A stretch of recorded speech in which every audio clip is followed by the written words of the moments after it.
오늘 본문의 말씀은 마침내 여호사밧의 군대가 전쟁터를 향하여 나아갑니다. 20절에 이에 백성들이 아침에 일찍이 일어나서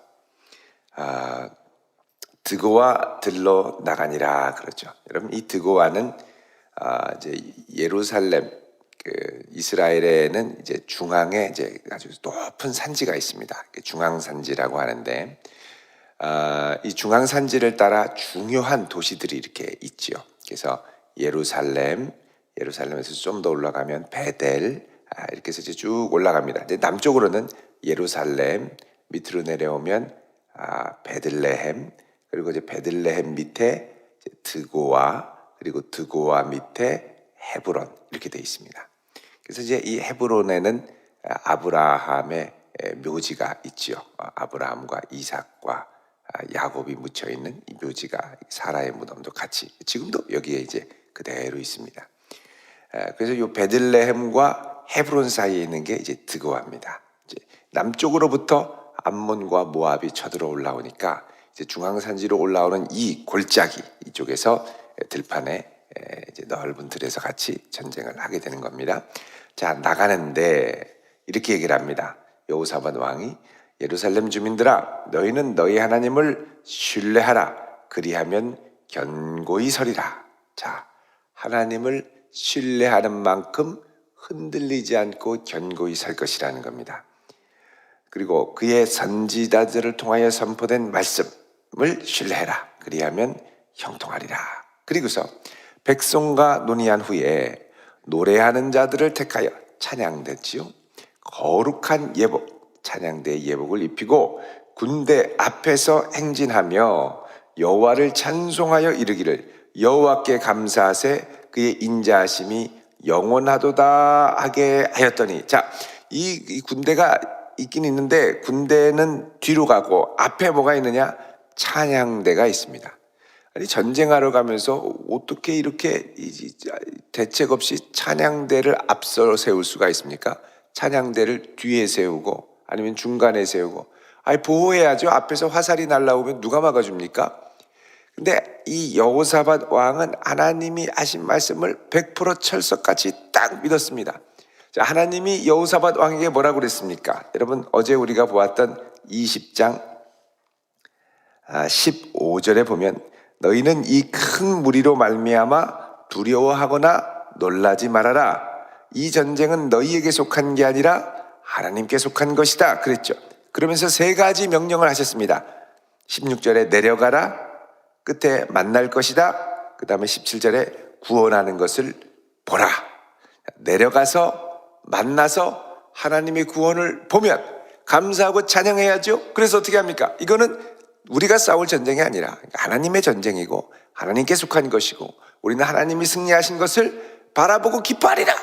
그리고서는 나가는데, 이걸 진짜 믿음으로 그대로 표현하는 겁니다. 뭐냐? 찬양대를 앞세워서 우리가 나가서 보고 하나님이 승리한 것을 높여드리겠다. 하나님이 하신 말씀을 고지고대로 다 받아들이고 가는 거죠. 여러분, 믿음이 있어도 무장은 철저히 하고 하나님이 승리하시면 찬양해야지 이럴 수가 있는데, 가서 보고 찬양할 수도 있는데 어떻게 하냐? 찬양을 하면서 가는 겁니다. 하나님을 향한 절대적인 신뢰로 가는 거죠. 이게 여호사밧 왕이 참으로 놀랍고도 훌륭한 점입니다.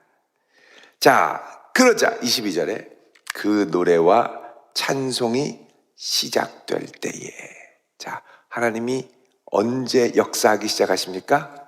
노래와 찬송이 시작될 때에 여호와께서 복병을 두어서 유다를 치러 온 암몬과 모압과 세일산 주민을 치게 하셨다 그러죠. 자, 이 복병은 여호와의 복병입니다.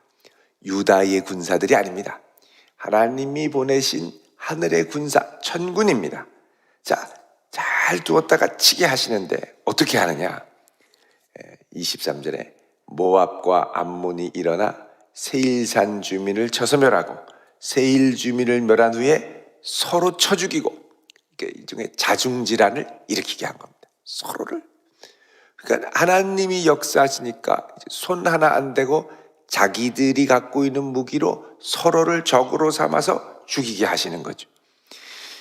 여러분, 만약에 이스라엘이 이런 상상을 해볼 수 있죠. 찬송을 하지 않고 어떻게 될까? 조심조심해서 가면 어떻게 될까요? 그러면은 이미 하나님이 역사하시는 걸 못 보고 거기서 이들이 믿음으로 하는 것에 따라 전쟁의 판세가 달라질 수도 있었습니다. 근데 여호사밧은 어떻게 하느냐? 하나님 말씀하신 거 철석같이 믿고 감사하고 찬송하면서 그냥 가죠. 그럼 우리가 어떤 힘든 제목을 갖고 기도할 때 가끔씩 하나님이 가슴에서 찬송이 터져 나오게 하실 때가 있습니다. 그리고 감사하고 놀라운 일을 행하신 것을 감사하고 응답하시고 들어주셨음을 감사하고, 아니 아직 해결이 된 게 아니고 하나님이 일하셔야 되는 건데 왜 내 마음에는 감사가 나오고 안도가 나오고 확신이 나오면서 하나님을 찬양합니까? 여러분, 거기에는 하나님이 응답하시고 일하실 것이라는 사인을 주시기 때문에 그렇습니다. 그래서 이 믿음대로 찬양하고 믿음대로 감사하고 가면 하나님이 다 끝내놓으신 거예요. 여호사밧도 마음의 큰 확신으로 하나님이 행하실 것을 찬양대를 앞세워서, 여러분, 어떤 왕이 전쟁터에 나가는데 찬양대를 앞서 나갈 수 있습니까? 미친 왕이죠. 제정신이 아닙니다. 왕이라면 현실을 좀 똑바로 알아야죠. 근데 이 왕에게는 이 현실보다는 하나님의 말씀이 이야기하시는 영적 현실에 더 눈을 크게 뜬 겁니다. 그러니까 보이는 대로 눈 뜨는 사람이 있고 하나님이 말씀하시는 것에 눈 뜨는 사람이 있죠. 우리가 하나님의 말씀의 현실에 눈 뜰 수 있기를 축원드립니다. 자, 가서 보니까 정말 서로 다 쳐서 죽이고 그 다음에 다 엎드러졌습니다. 24절에 유다 사람들이 들 망대에 이르러 무리를 본즉 땅에는 엎드러진 시체들 뿐이요 한 사람도 살아남은 자가 없더라. 하나님이 다 하신 겁니다. 거기 가서 보니까 적군들이 진중에 그대로 놓고 온 이 전리품들이 있죠. 자, 이때 보면은 이 전리품들이 주로 식량들, 군량미가 많습니다. 군대들이 와서 몇 달간 먹을 거니까, 또 장정들이 먹을 거니까, 이거는 아주 이스라엘을 풍요롭게 하는, 그리고 전쟁에 필요한 이 막사들, 여러 가지 전리품들을 다 취해서 그리고서는 오는데 너무 많아서 25절에 가져갈 수 없을 만큼 많기 때문에 사흘 동안 거두어들였다. 아니, 하루면은 끝날 전리품을 사흘 동안, 그러니까 모압과 암몬과 세일산 주민들이 집에 있는 건 다 가지고 전쟁터에 나온 것 같아요. 이게 여행 갈다 보면은 또 바리바리 다 싸가지고 오는 사람이 있죠.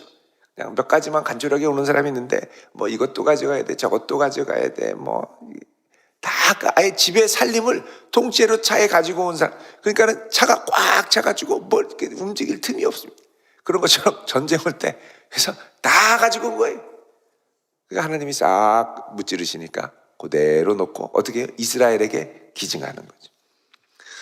자, 26절에 넷째 날에 무리가 브라가 골짜기에 모여서 여호와를 송축한지라. 자, 이렇게 다 취하고, 아마도 여기가 드고와 골짜기인 것 같습니다. 여기에 모여서 이 브라가 골짜기라고 되어 있는데, 이 브라가라는 것은 이제 히브리어로 베라카를 이제 우리말로 음역한 겁니다. 이 베라카 그러면은 이제 축복이란 뜻입니다. 바라크 그러면 이제 축복하다 이런 뜻이죠. 베라카, 축복의 골짜기. 하나님이 이스라엘을 복 내리신 그 골짜기에서 하나님을 찬양하고, 그 골짜기를 아직까지 이 베라카 골짜기다 이렇게 이야기를 합니다. 정말 하나님을 신뢰하니까 견고히 서게 되고 형통함을 경험하더라는 것이죠. 그러니까 우리에게 이 순간 내가 하나님을 신뢰하리라 하고 결단하고 서는 순간이 있죠. 근데 이 순간에는 항상 일종의 결단과 모험이 필요합니다. 내가 견고히 서리라 하지만 현실이 그렇지 않으면 상황을 보고 하고 벌벌벌 떨 수 있는데, 내가 결단하고 하나님 앞에 서서 갔더니 보십시오. 찬양할 때에 일하기 시작하시죠. 하나님이 일하는 타이밍이 언제냐는 겁니다. 약속을 하셨어도 내가 그 믿음대로 붙들고 갈 때 하나님이 일하기 시작하시는 줄로 믿습니다. 그러니까 하나님이 그때 일하시는 거예요. 자, 이렇게 해서 27절에 유다와 예루살렘의 모든 사람들이 다 예루살렘에 돌아와서 즐겁게 하시고 하나님을 찬양합니다. 자, 이걸 계기로 29절에 이방 모든 나라가 여호와께서 이스라엘의 적군을 치셨다 함을 듣고 두려워함으로 여호사밧의 나라가 태평하였으니 이는 그의 하나님이 사방에서 그들에게 평강을 주셨다 그럽니다. 자, 그래서 여호사밧이 아합과의 잘못된 교제로 패하게 되죠. 아합은 죽고 여호사밧은 겨우 살아서 돌아오고, 이 잘못된 이 사건을 바로 잡는 계기가 됩니다. 사실 이 사건을 계기로 밑에 있던 모압과 암몬이 어라 저거 봐라, 여호사밧도 별거 아니네, 죽을 뻔했네, 아람 정도 되는 군력을 이 병마를 우리가 동원해서 공격하면 이길 수도 있겠는걸, 이런 생각을 했다는 거죠. 근데 요번에 딱 소문이 나는데, 야 잘못 건드렸다가 너희들 큰일 나. 이거는 이스라엘이 손 하나, 유다가 손 하나도 되지 않고 이긴 싸움이야. 그들이 섬기는 이스라엘의 하나님이 다 치셨다. 우리도 갔다가는 그렇게 될 수 있다. 이런 두려움을 사방에 주셨다는 겁니다. 그러니까 이제는 어떻게 해요? 싸워보지 않고 승리하는 상태로 다시 올라가는 거죠. 이게 하나님을 신뢰하다가 여호사밧이 형통케 하고 두려움을 주니까 모든 나라가 와서 복속하고 조공을 바치고 막 두려워하는데, 한번 실수한 거죠. 아합과 잘못 갔다가 미가야 선지자 말도 안 듣고 전쟁에 나갔다가 이제 다시 살아 돌아옵니다만, 그 다음에는 뭐가 깨졌느냐? 하나님이 보호하심의 은총, 모든 나라를 두려워하게 하시는 은총이 깨지니까 이제는 직접 맞닥뜨리고 싸우고 고생해야 되는 거예요. 근데 다시 또 한 번의 전쟁으로 하나님을 신뢰함으로 하나님의 역사가 나타나니까 이전과 같은 형통함이 다시 이어지게 되었다는 겁니다. 자, 이렇게 해서 하나님의 은혜로 잘 갔는데 아쉬운 게 있죠. 32절에 여호사밧이 그의 아버지 아사의 길로 행하여 돌이켜 떠나지 아니하고 여호와 보시기에 정직하게 신실하게 행하였으나, 33절에 산당만은 철거하지 아니하였으므로, 산당을 철거하지 못했습니다. 백성이 여전히 마음을 정하여 그들의 조상들의 하나님께로 돌아오지 아니하였더라. 많은 이들이 돌아왔지만 산당을 의지하는 이들이 여전히 있었다는 겁니다. 그리고 이 산당은 나중에 그의 며느리 아달랴가 바알 우상을 퍼뜨리는, 아세라 우상을 퍼뜨리는 전초 기지 역할을 합니다. 그러니까 이 좀 아주 철저하게 끝까지 다부지게 밀어붙였으면 좋았는데 여기서 그만 멈추게 되더라는 것이죠. 그리고 아쉬운 점이 또 하나 있습니다. 35절에 유다 왕 여호사밧이 나중에 이스라엘 왕 아하시아와 교제했는데, 아하시아는 심히 악을 행하는 자였더라. 여러분 정말 아쉽습니다. 정말 아쉽습니다. 물론 북이스라엘, 그러니까 아달랴를 데리고 와서 그 다음부터 계속해서 이 안 좋은 관계가 이어지는 거죠.